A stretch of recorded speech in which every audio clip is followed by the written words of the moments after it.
Hey everyone, this is Josh from before, and I'm here with McFarlane Toys DC Multiverse Batman Dark Detective from Future State. Future State had some okay storylines. They were a little forgettable, but the character designs were pretty rad.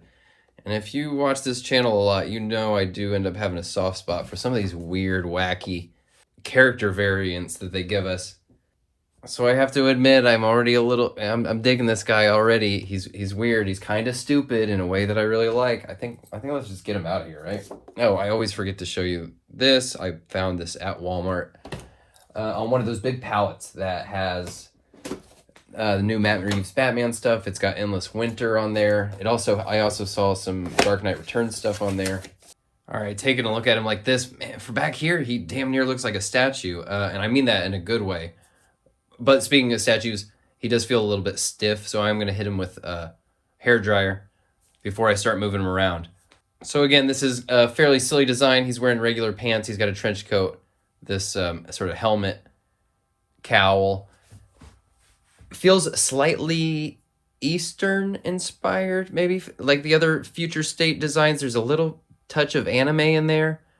And like, for example, this trench coat, it's not breasted. It just has this sort of trendy, stylish cut to it. And I mean, if you're a customizer, I know anytime you see a figure with a jacket, it's like, ooh, hello there. This one has some things that keep it from being quite a traditional civilian style trench coat. All right, took a couple minutes to hit it with the hair dryer. Now he's a little loosened up. So coming to this face, the paint on the face gets a little dodgy when you get up close, particularly on the teeth. I think the stubble holds up fairly well, and it looks particularly good right around in that range.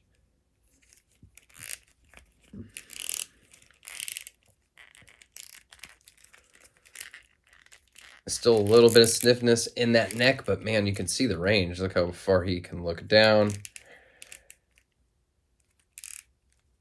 And look up fairly far. That grimacing face really does take on different attitudes when you look at it in different directions, don't you think? I really like it.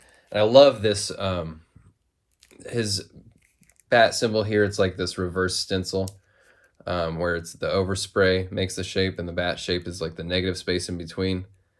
That looks pretty cool. I don't know if I love the futuristic plated look here. It's kind of interesting.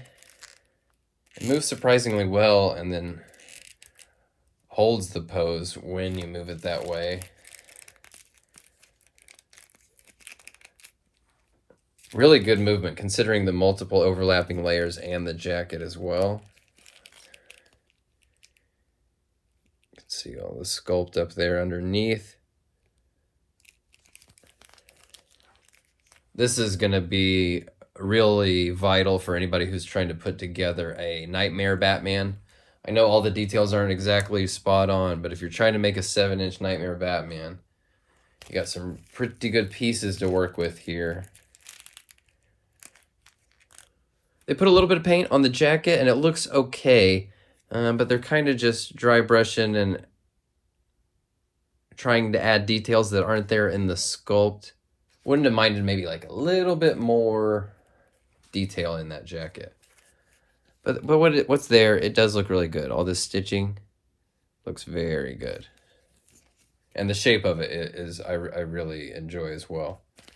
I like it when capes and jackets have a little bit of life. Even if it means they're sculpted that way forever, it still looks just really good. Shoulders are a little bit odd. I don't know if he's going to give us a complete T-pose, the way these sort of leather shoulder pads on the outside of his jacket. They go up there. And the jacket is kind of sandwiched between here and his shoulders.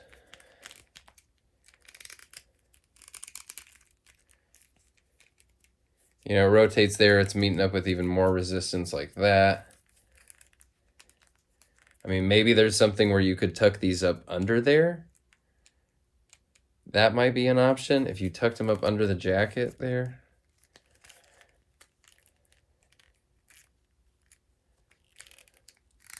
But the butterflies still work even underneath that jacket. It's pretty satisfying. Now he's got bicep cuts, but they're also encumbered by this shoulder pad thing. So just be careful. I could see this being pushed off if you push too hard. You could just make that glue start to separate.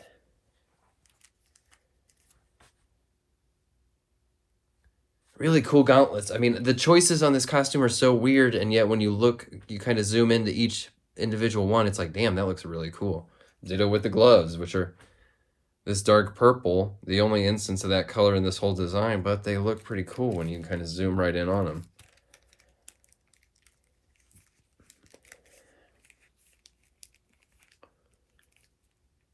So he's got his sleeves pulled up, and then he's got he's wrapped under here underneath the gauntlets. So they painted this underneath here. Appreciate the attention to detail, but although when you bend, it gets a little weird when you bend the elbow.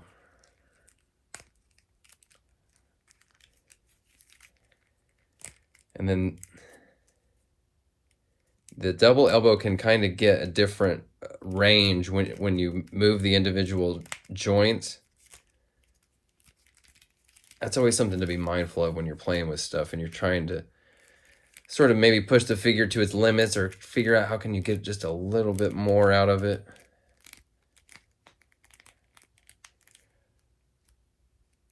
Kind of, you know, play around with where you're moving it from. I like how the gauntlets hide the pins there. That's very nice.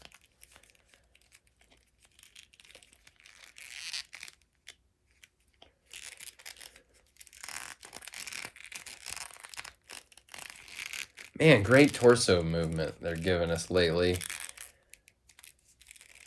And I'm eventually going to kind of just run out of the general complaints and gripes I have because they just keep evolving and creating better articulation solutions.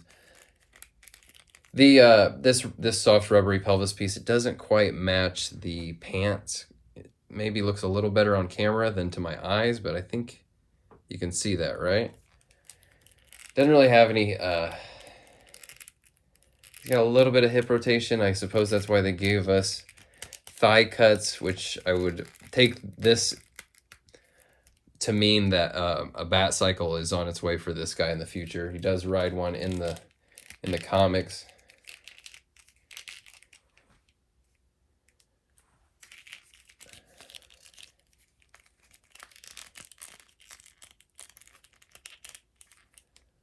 The pants and the belt, the pelvis, they constrict the movement a little bit, but he's still got some range. And the thing is, the rotation from the hip is better when you lift the legs out like this, so I feel like the thigh cuts are just unnecessary, even for the motorcycles. A great double knee. Very cool knee pads. I like the little bat shape here and the shin guards. And then this is very odd. The ball joints are way up here on this foot, so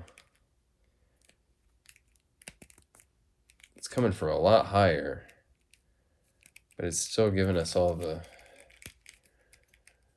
it's about what we'd expect from ball joint. It gets a little stiff up there, but that's pretty great. Always dig it when they give us details on the bottom of the feet. I wouldn't mind if some of these details were a little crispier, just the buckles and pouches and stuff.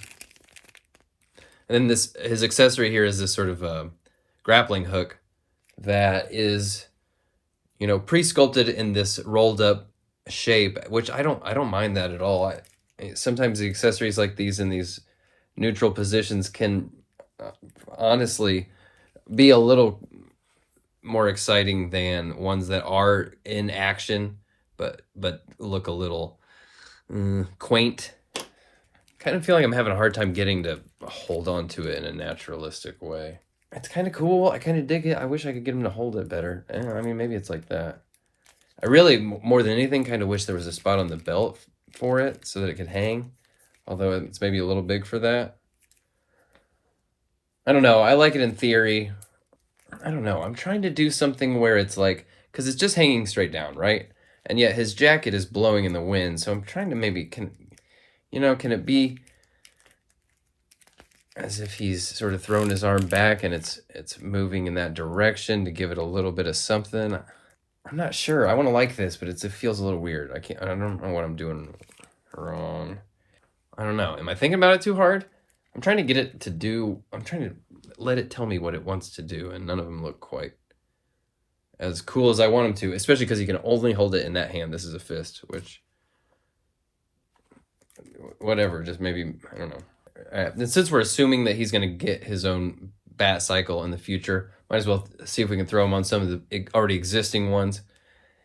Right now, he kind of feels like he's the best fit for this drifter motorcycle so far. Let me try to get him riding it. Riding it maybe a little bit iffy, although I have to admit the thigh cuts and those higher sitting ball joints on the ankles do help. He would need different hands, but that's easily fixable, I think.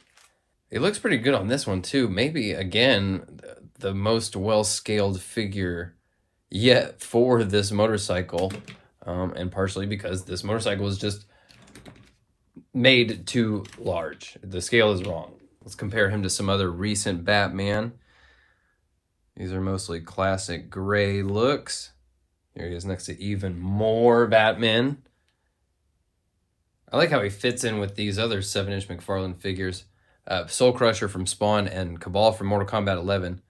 The designs, the fabric materials, and the color palettes feel like they kind of fit together a little bit. All right, folks, this has been Dark Detective Batman. If you're like me, kind of a weirdo and like these silly, goofy-looking costume designs, or if you're just a Future State fan, I really like this guy. I mean, truthfully, this guy's going to have a spot on the shelf before this guy does. Just that comes down to my weird taste. And I just like seeing stuff that feels kind of fresh. It feels like we haven't seen it a million times before, and this guy is definitely file him under that category. If you need him, good luck hunting him down, and I will catch you all next time. Thanks for watching. Bye.